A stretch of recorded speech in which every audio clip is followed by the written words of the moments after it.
Halo teman-teman semua, perkenalkan kami dari kelompok 2 akan membawakan materi pengenalan metode entrografi dan metode ground, cara pandang, etik, dan emik. Yang pertama, pengertian etnografi. Apa itu etnografi? Istilah etnografi dari kata Yunani ethnos yang berarti orang dan graphein yang berarti tulisan. Istilah kemudian diartikan sebagai sejenis tulisan yang menggunakan bahan-bahan penelitian lapangan untuk menggambarkan kebudayaan manusia. Etnografi adalah metode riset yang menggunakan observasi langsung terhadap kegiatan manusia dalam konteks sosial dan budaya sehari-hari. Berarti tujuan dari penelitian etnografi adalah mendeskripsikan dan membangun struktur sosial dan budaya suatu masyarakat. Perkenalkan, nama saya Konrad Ruben dari kelompok 2 antropologi.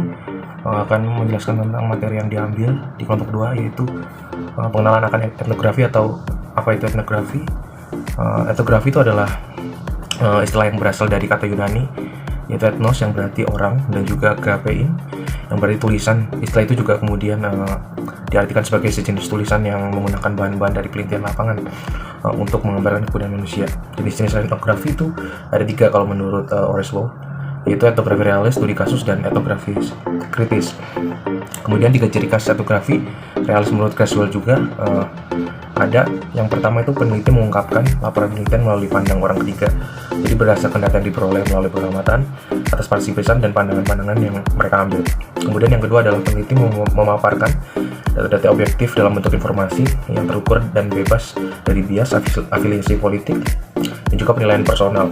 Kemudian yang terakhir, yang ketiga, penelitian mengungkapkan pandangan para partisipan melalui kutipan-kutipan penuturan mereka yang diedit tanpa merubah makna itu sendiri.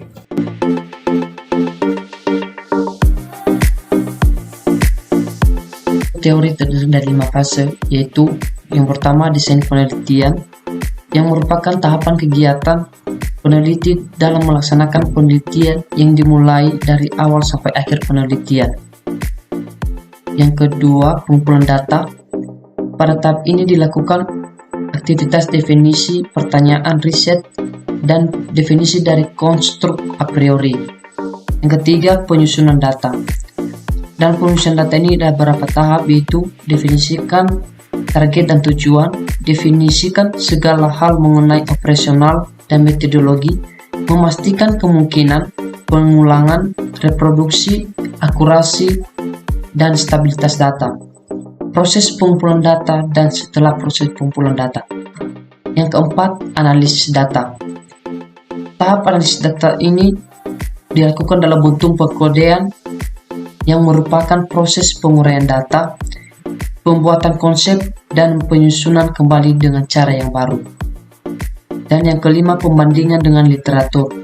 Metode ini dilakukan dengan serangkaian kegiatan yang berkenaan dengan metode pengumpulan data, pustaka, serta mencatat dan mengelola bahan penelitian. Tujuan metode grounded. Salah satu tujuan dari metode grounded teori yaitu untuk merumuskan suatu teori yang didasarkan pada gagasan konseptual. Di samping itu, mencoba untuk memverifikasi teori yang dihasilkan dengan membandingkan data yang dikonseptualisasikan pada tingkat yang berbeda. Abstraksi dan perbandingan ini berisi langkah-langkah deduktif.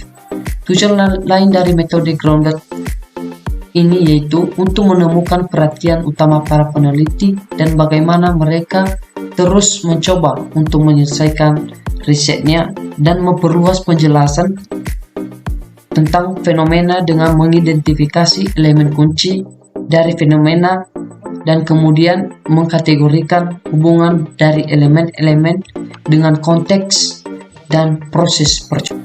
Baik, kesimpulan dari kelompok kami adalah etnografi adalah metode penelitian sosial yang tergantung sepenuhnya pada pengamatan peneliti secara dekat, sehingga ia perlu membekali diri dengan kemampuan bahasa, budaya, dan pengetahuan mendalam tentang wilayah atau bidang penelitian. dan penggunaan metode yang sesuai dengan tujuan penelitian. Demikianlah video dari kelompok kami ucapkan terima kasih.